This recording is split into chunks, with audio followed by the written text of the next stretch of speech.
माननीय तेजस्वी यादव जी, माननीय नीतीश कुमार जी का जीवन का हर क्षण बिहार के विकास के लिए, बिहार के लोगों के जीवन की बेहतरी के लिए समर्पित है। लोग जो है रोजगार के लिए, रोजगार के तलाश के लिए इधर उधर भटक रहे हैं। डिग्री लेकर के भी उनको नौकरी नहीं मिल रहा। तीसरी बात अगर हम लोग करें तो जितने छोटे मोटे जो व्यापार थे, दुकान थे, सब कुछ बंद हो चुका है। और नीतीश जी की तो आदत है, कुछ जो शेष जो जीवन का जो बचा हुआ है उसके चक्कर में पूरे बिहार को जो है बर्बाद करने में तुले हुए हैं। नमस्कार, मैं हूं शुभे और आप देख रहे हैं न्यूज़ ऑन नेशन। नेता प्रतिपक्ष कई महीनों बाद आज पटना पहुंचे हैं और पटना पहुंचते ही उन्होंने मुख्यमंत्री नीतीश कुमार को लेकर कई तरह की बातें कही और ये भी कहा कि बिहार की जनता पूरी तरीके से त्राहिमाम कर रही है। लेकिन इन सब के बीच तेजस्वी यादव ने अपनी बातें तो रखी, लेकिन अब इसका पलटवार जेडीयू की तरफ से भी किया गया है। दरअसल जेडीयू के एमएलसी नीरज कुमार ने साफ तौर पर नेता प्रतिपक्ष तेजस्वी यादव को एक नया नाम दे दिया है। उन्होंने नाम दिया है ट्विटर बबुआ का और साफ तौर पर कहा है कि इस कोरोना काल में उनके द्वारा 228 ट्वीट किए गए और अगर पूरी लालू फैमिली की बात करें तो 1319 ट्वीट उनकी तरफ से किए गए हैं। जो परिवार खुद ही भ्रष्टाचार में संलिप्त हो वो क्या विकास की बात करेगा? क्या कुछ कह रहे हैं नेता प्रतिपक्ष तेजस्वी यादव और साथ ही साथ जेडीयू एमएलसी नीरज कुमार? आप पहले उनकी पूरी बातों को सुनिए। विपक्ष के नेता माननीय तेजस्वी यादव कोरोना काल में 228 ट्वीट और पूरा लालू परिवार 1319 ट्वीट का और रीट्वीट का गवाह बना। अनर्गल बयानबाजी कर करके मीडिया में जगह पा सकते हैं। जनता ने तो आपको रिजेक्ट किया है और साथ ही साथ आप बोलते हैं पूरा परिवार भ्रष्टाचार के मामले में आरोपित हो। सजा काटने का अगर गौरव प्राप्त हुआ है तो आप ही के परिवार को मिला है और आप नसीहत दूसरे को दे रहे हैं। कम से कम आप तो संपत्ति सृजन, भ्रष्टाचार, अराजकता के पर्याय माने गए हैं। आपको बिहार के विकास और बिहार के लोगों के जीवन दशा से क्या लेना देना? ये देश भर में महंगाई चरम सीमा पर है। बिहार में अगर बात की जाए तो 27 जिलों में पेट्रोल ने हाफ सेंचुरी मार दी है। 27 जिलों में हर एक चीज़ का दाम जो है बढ़ चुका है।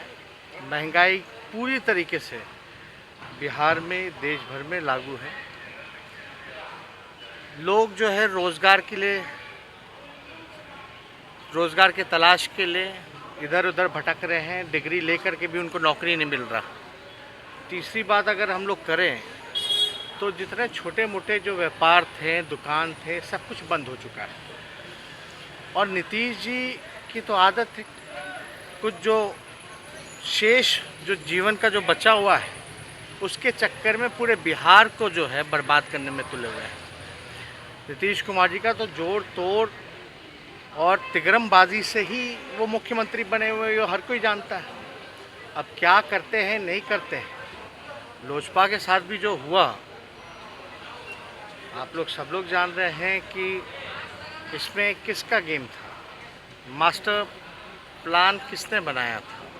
तो ये जो लोग तोड़ जोड़ की राजनीति जो करते हैं वो लोग जो है जितना ध्यान इन चीज़ों में लगाते हैं, अगर बिहार और बिहार के लोगों पर लगा देते तो शायद ये नौबत जो है नहीं होती। कल नीतीश जी कहे थे कि लोजपा में जो कुछ हुआ हमको तो कुछ पता ही नहीं है। इससे उनको कहाँ, उनको का भी पता होता है, ABCD भी उनको कहाँ कुछ पता होता है। वो तो सुबह ना अखबार पढ़ते हैं ना कुछ पढ़ते हैं। हम लोग तो भले भांति हम लोग तो जानते हैं, रह चुके हैं, उनको कुछ पता नहीं होता। लेकिन फिर भी उनको तो ये भी नहीं पता होगा कि 27 जिलों में पेट्रोल का डीजल जो है 100 रुपये पार हो गया होगा। उनको ये भी नहीं पता होगा कि बिहार जो है बेरोजगारी का केंद्र बना हुआ है। उनको ये भी पता होगा कि सारे लोग जो है कोरोना, बाढ़, पानी में सब लोग तबाह हैं। पुल बनते फिर टूट रहा है। जो 70 घाट जो पुल था वो हमको सुनने में आया फिर से उसका जो है उसमें कट चुका है कई बार, थोड़ी सी बारिश में। अभी तो पूरा जुलाई का, अगस्त का पूरा बाकी है। तो देखिए, अब जो भी उन्होंने किया, लोजपा को उन्होंने 2005 में भी तोड़ने की कोशिश की थी, 2010 में भी उन्होंने लोजपा को तोड़ने का प्रयास किया था। और आप सब लोगों को पता है 2010 में जब एक एमएलए एक एमपी नहीं था लोजपा से, तो आदरणीय लालू जी ने रामविलास पासवान जी को राज्यसभा मेंबर बनाया था आरजेडी के कोटे से। तो आपको बता दें कि कई महीनों बाद आज नेता प्रतिपक्ष तेजस्वी यादव पटना पहुंचे और इस दौरान उन्होंने मुख्यमंत्री नीतीश कुमार समेत बिहार और देश भर में बढ़ती हुई महंगाई को लेकर कई तरह की बातें सामने कही। लेकिन बिहार की राजनीति में आरोप प्रत्यारोप का सिलसिला बदस्तूर जारी है और यही वजह है कि जेडीयू-एमएलसी ने तुरंत ही इसका पलटवार करते हुए उन्हें जवाब दे दिया है कि आखिर जिसका पूरा परिवार ही भ्रष्टाचारी हो, भ्रष्टाचार में ही संलिप्त हो, वो क्या बिहार के विकास की बात करेगा। फिलहाल के लिए इतना ही। ज्यादा अपडेट के लिए आप बने रहे न्यूज़ फॉर नेशन के साथ। नमस्कार।